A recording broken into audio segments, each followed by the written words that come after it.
Two founder members of the Premier League hoping to realise their dream of returning there in this tension-filled, nerve-shredding end-of-season lottery. A tie that evokes memories of an all-time playoff classic in 2003 when Sheffield United came back from 2-0 down here to go through 5-4 overall.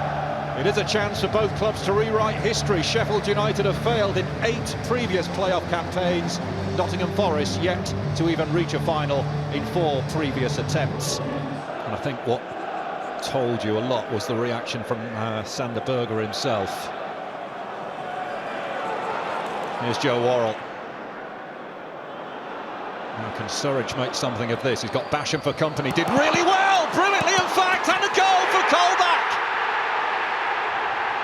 First blood to Nottingham Forest, and it's Jack Colback who's got it. Bedlam in the away end of Bramall Lane, but it's Nottingham Forest who draw first blood in the playoff semi-final. Well, it starts with Joe Worrell coming out of defence, unopposed, skips past his man, and he's got time to pick out the run of Surridge, who does brilliantly to keep it alive. The ball was running away from him. The first save's a good one from Foderingham, but Colback arriving from that left wing-back position. He's so calm in front of goal.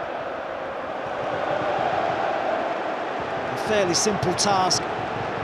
Great centre-forward play from Sam Surridge. And Jack Colback makes no mistake.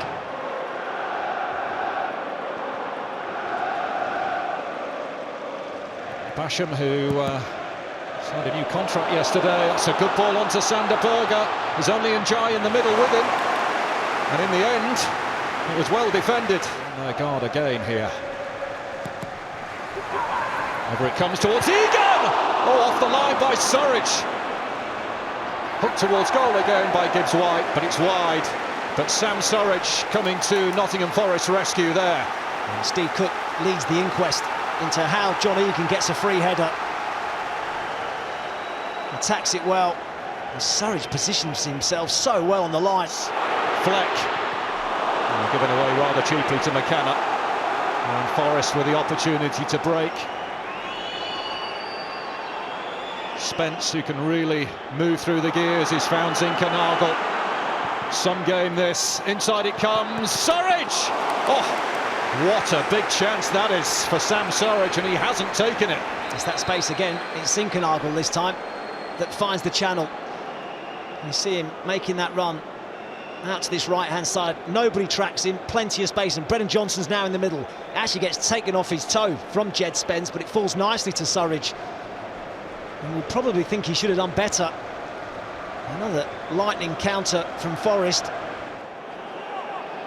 Hasn't quite got that delivery right yet. Gets it back here though. Forced away from goal by Surridge. And that is an errant pass.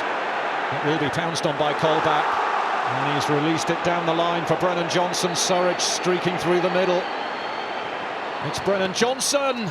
Stings the palms of Foderingham.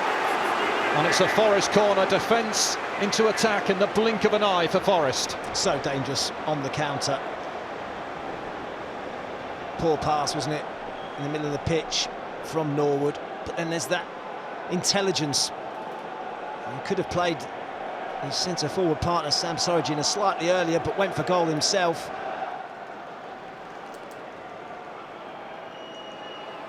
Just under 10 to go to half-time.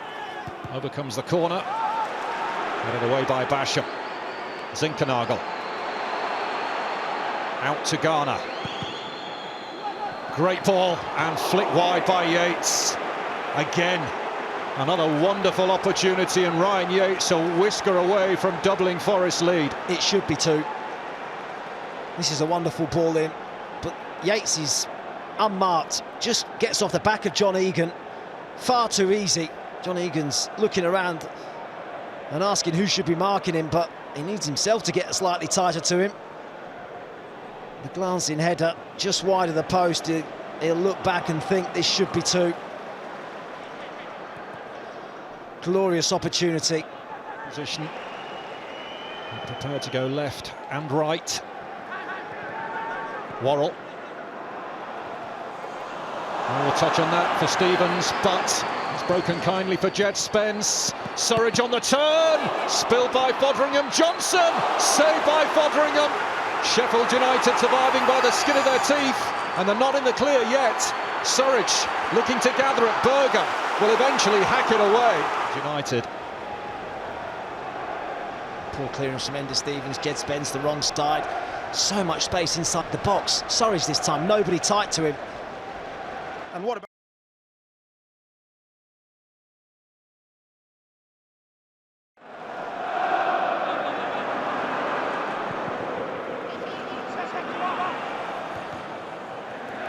Had a one by McKenna, but Sheffield United have it again. Osborne into Gibbs-White, lovely touch inside. Berger! Oh, wonderful touch from Morgan Gibbs-White to open the door for Sander Berger.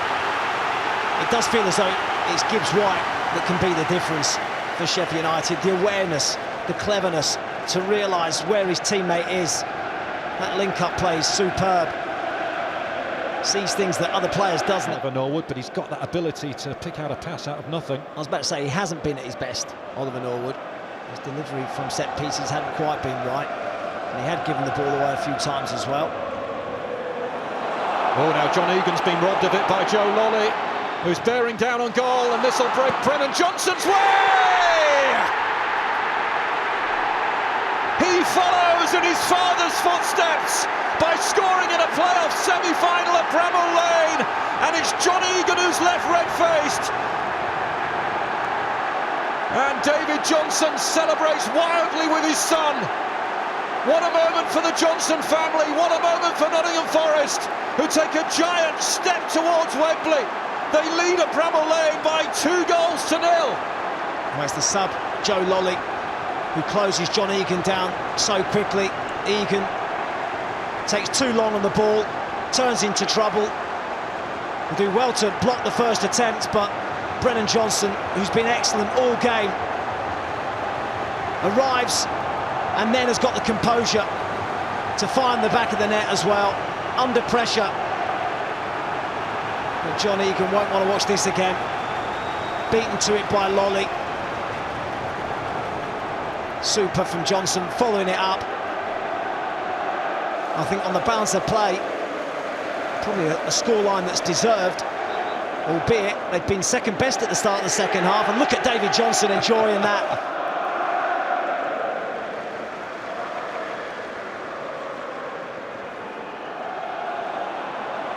Lolly. Spence wanting it and getting it. Pulled across, Johnson! Well, that is a massive block by Egan. Well, he's redeemed himself to a degree there, John Egan, because that was the moment for Brennan Johnson to really kill the tie off. Yeah, that was it, wasn't it? That was the game. John Egan makes amends for the earlier error. Johnson, you think he's just going to come onto this and lash it home. But Egan dives in front of it, makes a brilliant block. That's super work from him.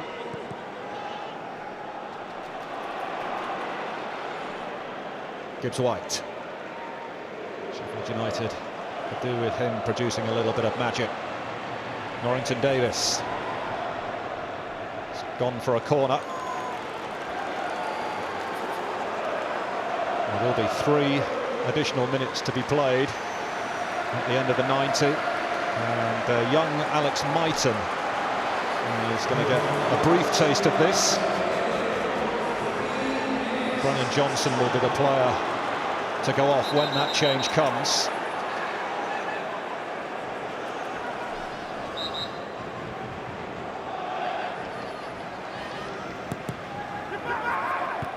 Over it comes, and a chance and a goal, and Sheffield United are alive in the tie. Jack Robinson against his former club. Sheffield United still alive as they get one back in stoppage time. And how might that change the complexion of this playoff semi-final? It is Sheffield United 1, Nottingham Forest 2. It's a huge goal for Sheffield United. It is a lifeline. Zambra has been so good at coming off his line in this game, but he just gets blocked and he can't get there. And Jack Robinson does, and it's a simple task with Samba off the line. It actually looks like Sander Berge, actually. Sander Berge, isn't it, that gets there. Does he head it on to Jack Robinson, or is it Sander Berge's goal? Is there to be another twist?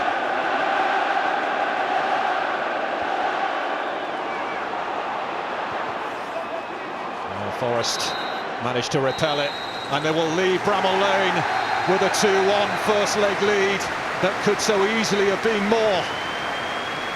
Jack Colback opening the scoring after 10 minutes. The lead doubled after a mistake from John Egan allowed Brennan Johnson to score.